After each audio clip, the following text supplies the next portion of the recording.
everyone. Thanks for joining us for another deep dive. Always a pleasure. Today we're going to be looking at the consequences of fatherlessness. Yeah. And we're going to be taking a deep dive into Conrad Reicher's book, Crumbling Pillars, to do that. Excellent book. Have you read this one? I have. Yeah.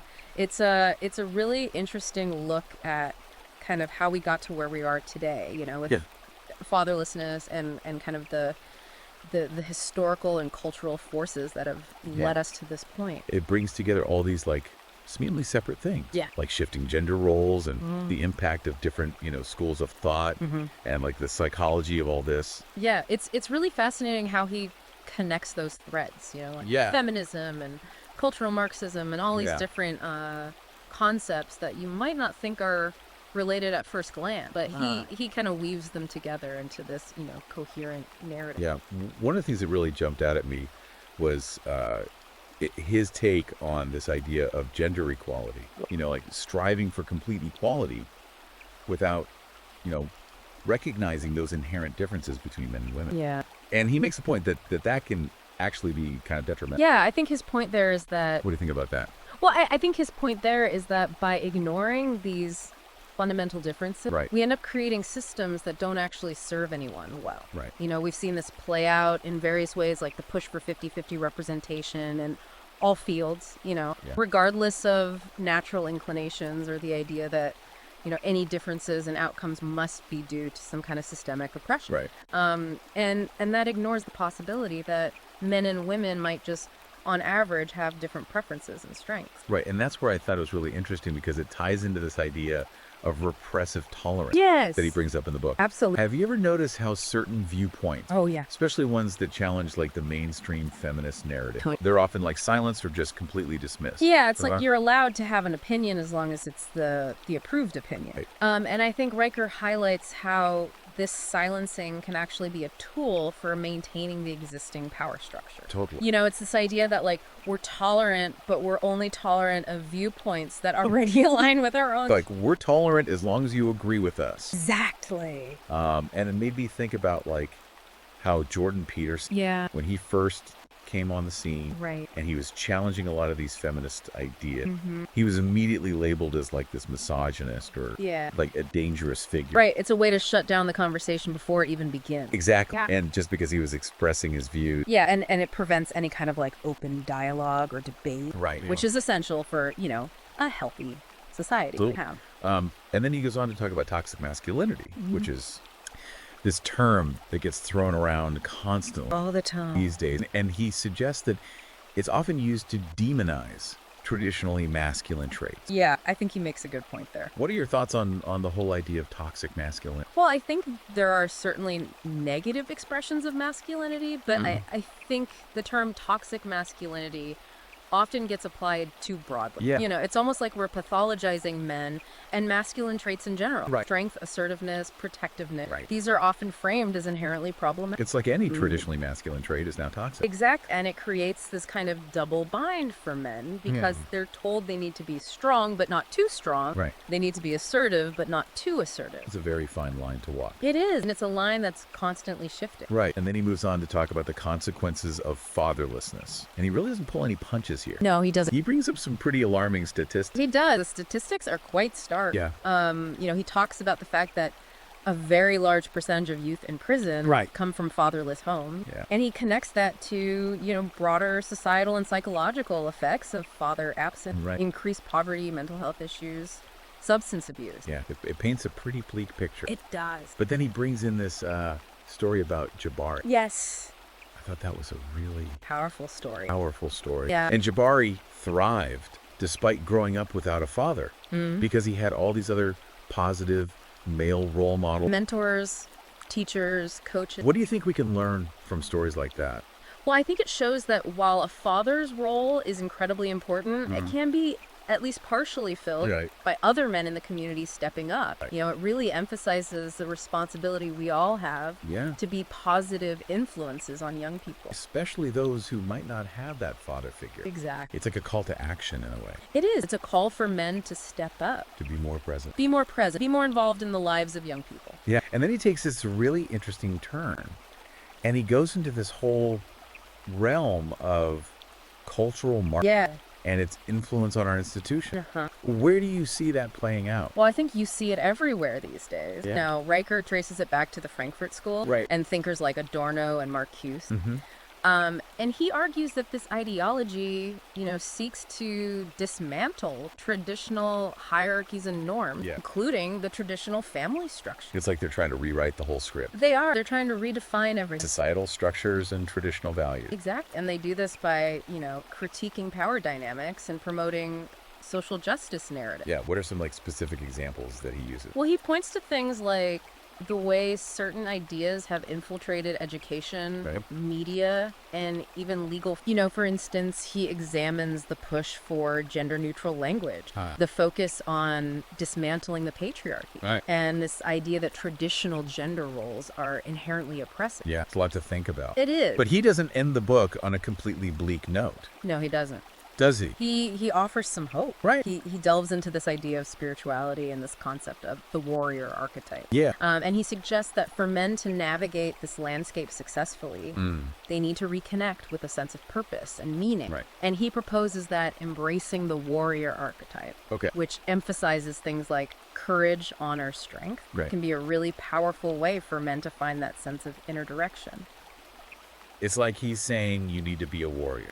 In a sense, yes. But not in a destructive way. Not in a way that's harmful. Right. It's about channeling that warrior energy towards something positive. You need to tap into that strength to overcome the challenge. Exactly. And to live with integrity. Yes. It's about reclaiming those traditionally masculine virtues in a way that is both beneficial to the individual and contributes positively to society. And this has been so fascinating. It really is a thought-provoking book. And I'm sure it's got everyone listening super eager to hear more. Absolutely. And, as we kind of dig deeper into Riker's analysis, one area that I think is really interesting is how he explores this idea of how cultural Marxism has influenced the way we view religion and spirit. Oh, yeah, that's a good point. And it's not just about religion in general, but specifically how this shift has impacted men's roles within spiritual and religious context. Like those traditional roles that men held, exactly, as protectors, leaders, even in a spiritual sense.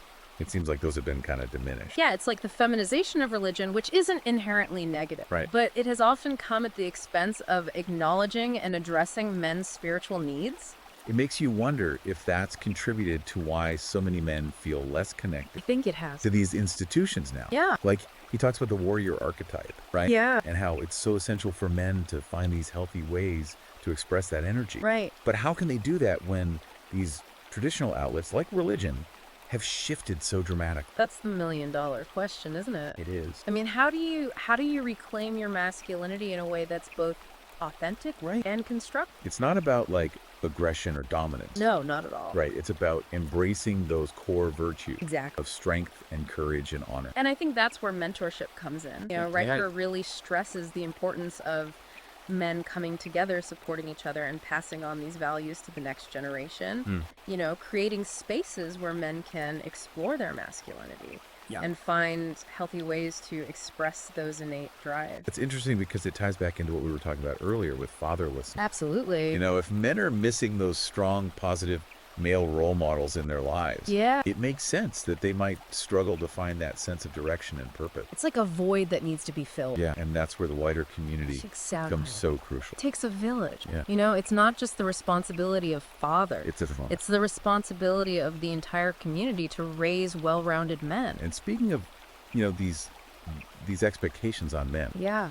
We talked about toxic masculinity, but he also dives into this idea that men are expected to be both strong and emotionally vulnerable. Yes, this is the double bind. Yeah. How does he address that? Well, he calls it a double bind for a reason. Because on the one hand, men are told they need to be stoic and strong, Providers, protectors. Providers, protectors, Right. But on the other hand, they're also told to be in touch with their feelings, to be open and vulnerable. It's like a very confusing message to get. Yeah, very confused. And it leaves men feeling lost and unsure of how to navigate the world. Yeah, and it can have a real impact on their well-being. Oh, absolutely. I mean, Riker points out that this double bind can lead to men suppressing their emotions, which can manifest in unhealthy ways, anger, isolation, even self-destructive behaviors. It's like they're damned if they do, damned if they don't. But he doesn't just leave it at that. Right. He offers a way out. Okay. He talks about the importance of men embracing vulnerability as a strength. Oh, interesting. He argues that true strength comes from being able to acknowledge and express a full range of emotion. Okay. Not just the ones that are deemed socially acceptable for men. It's like shifting that whole narrative around vulnerability. It is. Showing that it's not a weakness. It's not a weakness. It's actually a key component. It's a key component of genuine strength and connection. And this brings us back to the consequences of fatherlessness. Yes, full circle. We talked about earlier. And he lays out these really compelling arguments about how it impacts not just individuals, but society as a whole. He paints a stark picture. He does. Doesn't he? Yeah. He cites studies linking fatherlessness to increased crime rates, poverty, substance abuse. Yeah. He argues that the breakdown of the family unit has far-reaching consequences that impact everyone. It's a wake-up call. It is a wake-up call. For sure. But he doesn't just point fingers. No, he doesn't. He offers solutions. He does. He's a big proponent of taking action. Okay. He talks about the need for policies that support fatherhood and strengthen families, promoting responsible fatherhood initiatives, addressing the societal factors that contribute to father absence. So it's like a two-pronged approach. It is. Addressing those systemic issues while also empowering individuals to make a difference. Exactly. It's a both hands situation. In their own community. We need both individual action and societal change. And then he doesn't shy away from some of these tougher conversations. No, he doesn't. And one of the most controversial aspects of his book is his critique of modern feminism. Yeah, he argues that while feminism initially had noble goals, like fighting for women's suffrage and equal pay, it's morphed into something that often demonizes men and seeks to dismantle traditional gender roles. So he's not saying that women shouldn't have equal rights. No, not at all. Or that they haven't faced discrimination. Right, he acknowledges those things. It's just that the pendulum has swung too far. Yes, I think that's his point. In the other direction. The pendulum has swung too far, and we've created a culture where men are often portrayed as the enemy, and their contributions are devalued. What kind of examples does he give? Well, he points to the way men are often depicted in media and popular culture. You know, often as bumbling fools or aggressors. He also discusses how certain social issues, like domestic violence, are often framed in a way that ignores female perpetrators and male victims. It's like we've created this narrative where men are inherently bad. Good and evil. And women are inherently good. Exactly. And he argues that this narrative is not only harmful to men, but to society as a whole. He believes that we need to move beyond this adversarial approach and start working together to create a more balanced and equitable society. So it sounds like he's calling for like a complete reevaluation. I think he is. Of how we view gender and the roles that men and women play in society. Yes, a paradigm shift. Yeah. A fundamental rethinking of these ingrained narratives. That's quite a challenge. It is. But it's definitely sparking a lot of important questions. That's a ponder. Yeah, this conversation is getting really deep. It is. And I can't wait to see where we go next. As we kind of wrap up our deep dive into Crumbling Pillars, you know, one theme that keeps coming back to me is this idea of personal accountability. I see that too. Like, it's kind of the undercurrent running through all of his arguments. It is. It's like a challenge to men, you know? Right. We've identified these problems. Now what are you going to do about it? It's about taking ownership of your life. Take ownership. Make conscious choices. And not falling into that victimhood mentality. Exactly. It's not about blaming others. It's about recognizing where you have agency and making the most of it. And I really appreciate that about his writing, is that he's very direct. He is. He doesn't sugarcoat anything. No, he doesn't. He's not afraid to ruffle some feathers. But I think that's what makes it so compelling. I agree. The wake-up call. It is. It's a challenge to think critically. Yeah, to confront uncomfortable truths. It's not just about agreeing or disagreeing. It's about having that real conversation. Maybe prompting some introspection. Yeah, exactly. And that introspection leads to the next step, which is, you know, finding your purpose. And he makes the point that that's not something that someone can give you. It's something you have to discover. Through self-reflection, hard work, facing your fear. It's like stop waiting for life to happen to you. Go out and create the life you want.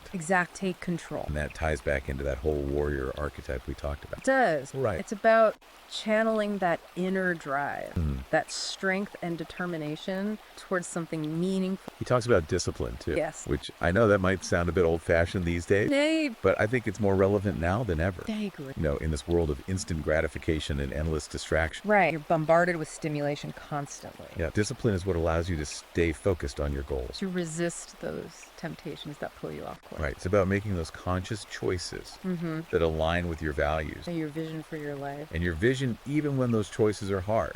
And that brings us back to this whole warrior archetype. Full circle. Yeah, he reminds us that every man has this inner warrior. But it's often suppressed or misdirected in the modern world. Yeah. So how do we tap into that? Well, he suggests finding a cause you're passionate about. Okay. Something worth fighting for. Right. It could be your family or community, a personal goal. Anything that lights that fire. Zach, find that thing that gives you a sense of purpose and direction. That allows you to use your strength and courage for good. And he also emphasizes the importance of mentorship. Okay. Finding an older, wiser man who can guide you on that journey. It's like having a seasoned warrior by your side. Zach, showing you the ropes, helping you navigate the challenges. This has been such an insightful journey. It has. Through Crumbling Pillars. Yeah. It's challenged us to think critically about the state of fatherhood. Absolutely. Masculinity, the forces shaping our society. Really eye-opening.